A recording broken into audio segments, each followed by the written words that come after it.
இந்த டாப்பிக்கில் எதை பார்க்குறோம்னா கருவுறா கனி. கருவுறா கனினா கருவுறுதல் நடைபெறாமல் மலரின் பாகங்களிலிருந்து எது உருவாகுது? கனி உருவாகுது.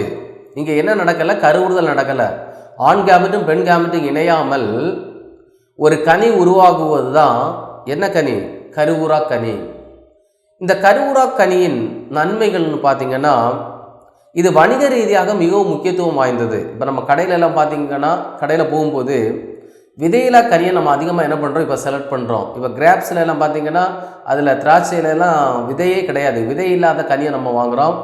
அதனால் பார்த்திங்கன்னா வணிக ரீதியாக இது முக்கியத்துவம் வாய்ந்ததாக இது கருதப்படுகிறது. இதன் முக்கியமான இன்னொரு நன்மை எதுன்னு பார்த்திங்கன்னா சாப்பிடக்கூடிய பகுதி மிகவும் அதிகம் இந்த கருவுறா கனியில். என்ன காரணம்னா இதில் எது கிடையாது, இது பார்த்தனோகார்பிக் ஃப்ரூட்னு சொல்லுவாங்க கருவுறா கனியை. இந்த கனியில் பார்த்திங்கன்னா விதை இல்லாத இருக்கக்கூடிய இடத்துல விதை இல்லாமல் இருக்கிறதுனால அந்த கனியினுடைய அனைத்து பகுதியும் என்னது? உண்ண தகுந்தது.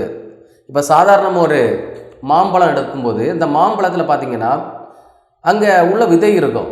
விதை இருக்கிறதுனால நம்ம உண்ணக்கூடிய பகுதி மிகவும் குறைவாக காணப்படும்.